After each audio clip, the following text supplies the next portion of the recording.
Meron akong nakitang bahay sa gilid ng daan at hindi ko inaakala ay isang senior citizen at isang PWD lumalaban sa kahirapan. Ang kanilang pamumuhay ay naglilimos upang makaraos sa pang-araw-araw nilang pangangailangan. Ito ang kanilang istorya sa kanilang buhay.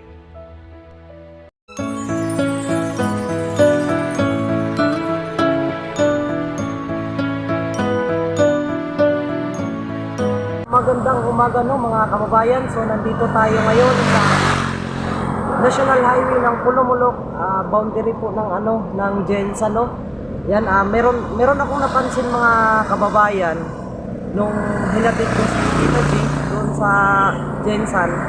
May napansin akong bahay, no, sa gilid lang ng daan mga kababayan.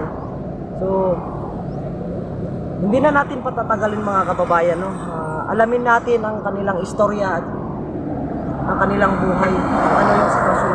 Para mga kababayan, samahan nyo kami ni Kuya Syam na pupunta doon sa loob ng bahay nila.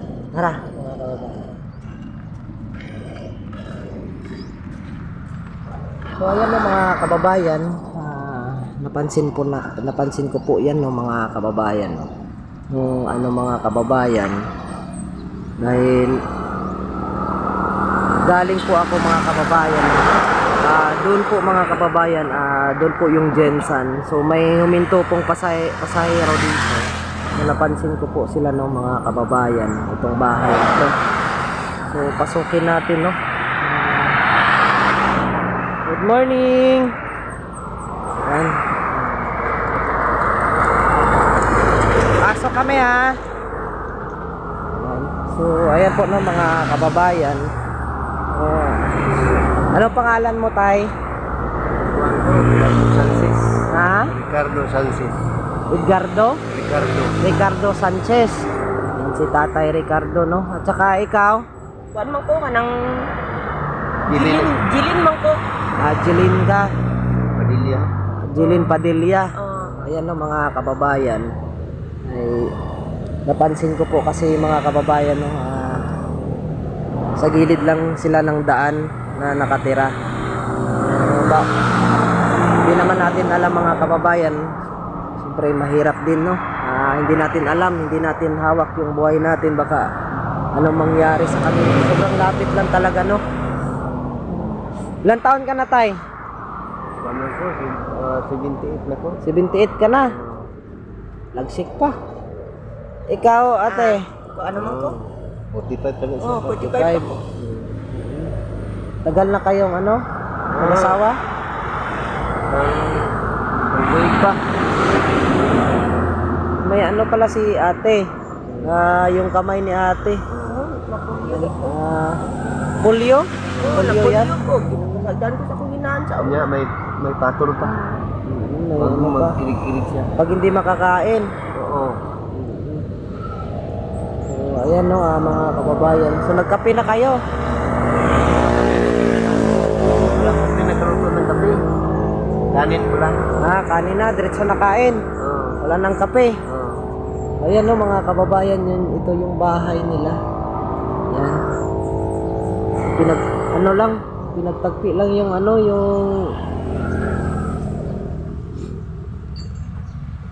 yung trapal. Kamusta naman yung buhay nyo, tay? Mahirap talaga. Mataas lang edad ko.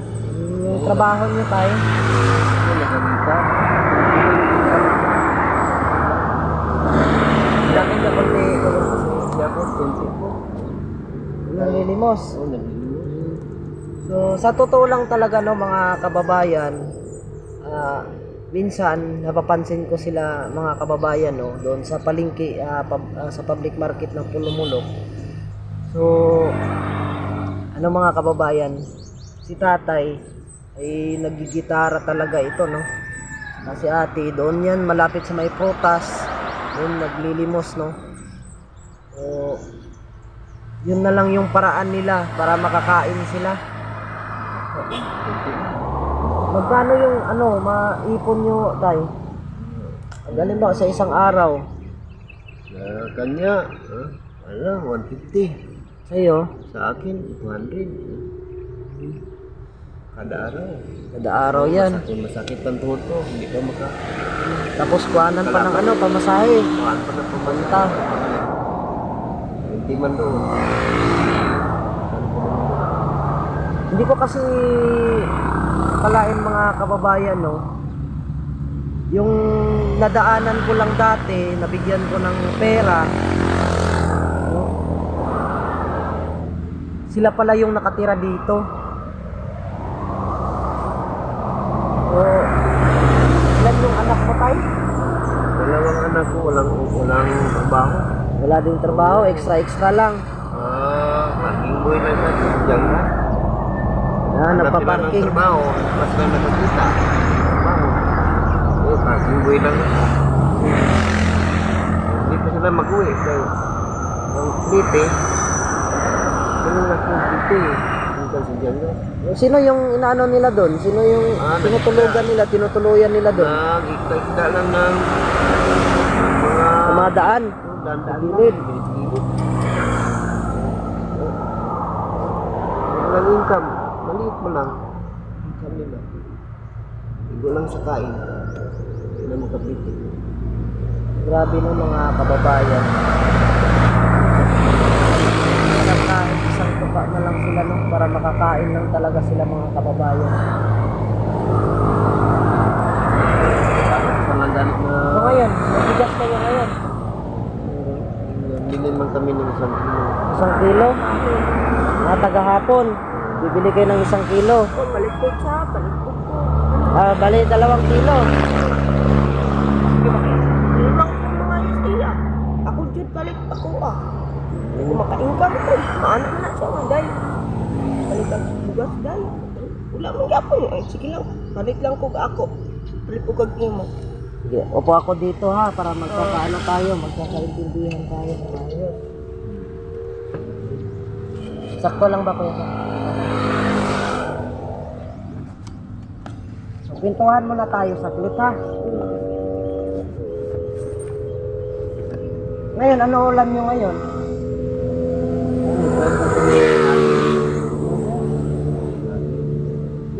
Ilang years ka na tay na gumaganyan tay? 16 years old? So, nang nilimos ka?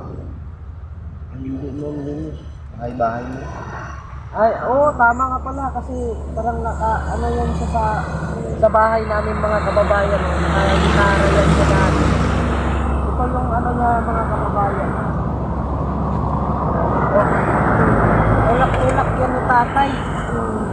Ulak-ulak yan ni tatay, tapos may electric guitar siya. Yun yung ginagawa ni tatay. So, yun lang yung pamamaraan ni tatay mga kababayan. Ahon sila sa pang-araw-araw nila, kung makabili lang sila ng bigas, yung ginagawa ni tatay. Si ate naman, may sakit si ate na ng ano yan, patol, ano yan sa Tagalog na yan? Vertigo. Vertigo? Oo, vertigo pala tama. Tapos may ano din siya, yung kamay niya, mga kababayan, no? Yan, kumbaga, nakimay. Yan. Polio. Napulyo ito, pagkabata niya pa.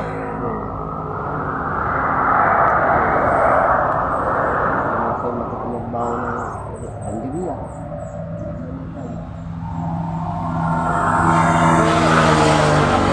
Dito ngayon, hindi pa kayo nakakain, nagsasain pa kayo.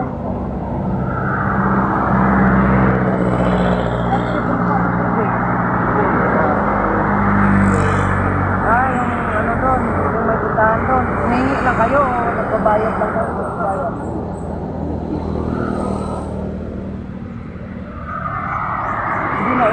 nakaano dito? Hindi ba nakapunta yung mga anak? Nakapunta ko yun. Hindi na permit. Hindi namin kaya na kawasan. Yung pamingiti, yung malalaki. Mahal masyado yung ano. Kaya 50 man. O basta van yung sakyan, 50 talaga. Siya pang, hindi naman mapunta doon. Huwag na kayong pumunta doon kasi kung ganun man lang, eh, dito na lang kayo sa Pulumulok. Isa sa pupunta pa kayo doon. Doon sa Jandas mo. Bro, sakto lang yung ano nyo, sakto lang yung kitaan nyo. Oo. Ilagay natin. Huwag na lang natin napapuntahin. Pero kain lang yun. So, pwede ba akong pumasok sa bahay nyo, Oh. tay? Sige, samahan mo ko, tay. Tara. Ayan ang mga kababayan. Kita Ayan. yung kalooban. Ayan ang mga kababayan. Ano siya ng mga vlogging niya? Hindi na naugas. Ayan. Naugas pa ko. Ito mga kababayan, no? Yan, ito yung gitara ni tatay. Yan. Yan, dalawa, tay. Dalawa. Tatlo. Pero pa. gumagana pa yung tatlo na yan. Kanilang nagana. Nasira na yon yung dalawa. Dito lang kayo natutulog, tay? Yun lang. Meron yung bahay. Ano ba? Dito lang. Dito rin kayo kumakain. Oo, dito. Kumakain. Ano yung niluluto nyo dito? Pasok ako dito, tay, ha?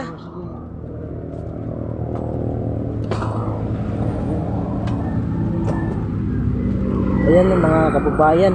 Kanin. Ano to?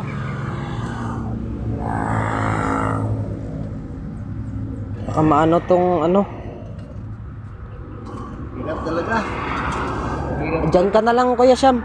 Doon ka na lang sa labas siguro.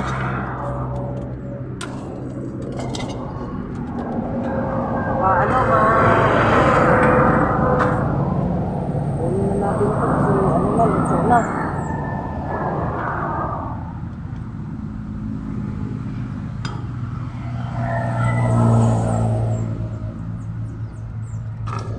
Ano to, tay?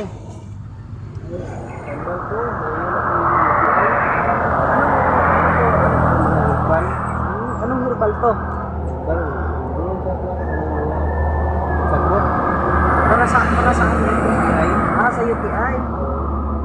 Yun ko kung ano. Parang familiar kasi ito mga kababayan. Herbal. Ginagawang herbal ni tatay, no? Makikita natin yan. Ganyan, Kuya Syam, mo. Patingin mo nga. Ayan, no? Ganyan, tay? Ayan na, ano? Hindi yan? Tumugay mo yun. Hindi, ayan, no? Ayan, no? Tumugay mo yan. Ipilipin ba yan? Balunday. Balunday. Hindi, yung isa. Ito? Pwede pala. Tara, tay. Labas tayo, tay.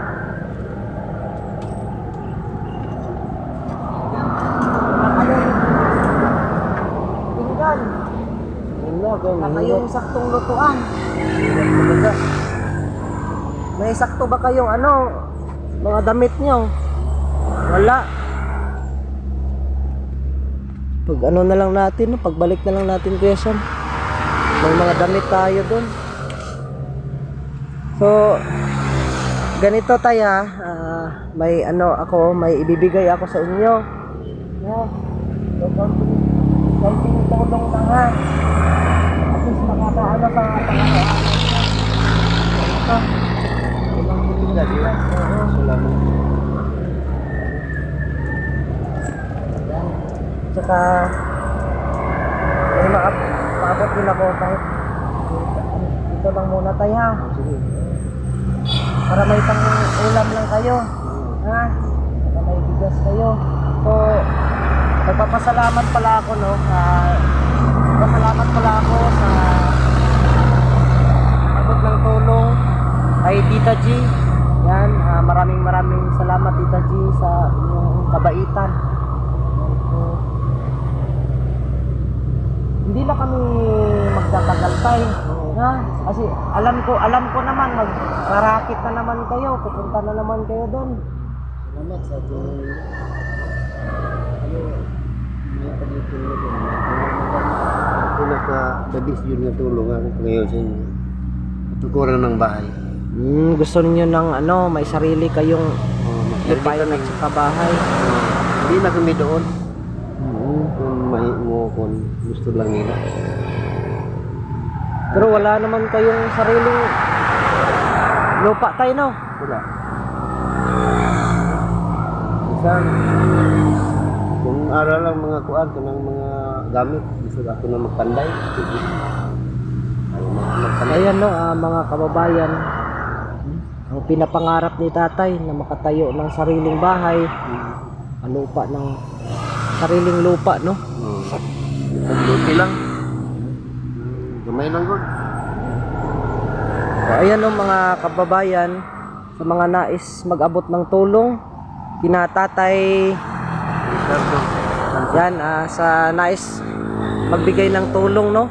O mag-abot ng tulong kay tatay Ricardo Sanchez at saka kay ate Jilin Padilla. yan, kay ate Jilin. Yan, sana po mapansin po ninyo, no, na mabigyan nyo ng tulong o kaunting tulong, mapaabutan nyo ng tulong, no, mga kababayan. Sobrang nakakawa yung sitwasyon nila dito. Saka malapit din sila sa daan, mga kababayan. Hindi natin alam ano yung hinahantulan nila dito sa gilid ng daan. So ayan lang mga kababayan, maraming salamat kay Tita G at sa mga solid supporters, sa mga silent viewers ko. Maraming salamat. Sa mga hindi pa nakapag-subscribe, please subscribe my YouTube channel, KGP Lakbay Tulong, and don't forget to hit the notification bell para updated din kayo sa mga bagong upload ko na mga video. Yan, ilalagay ko na lang po yung aking Facebook page po sa mga nais pong tumulong sa mag-abot ng tulong, no? Yan lang po, at God bless po and more power po sa lahat.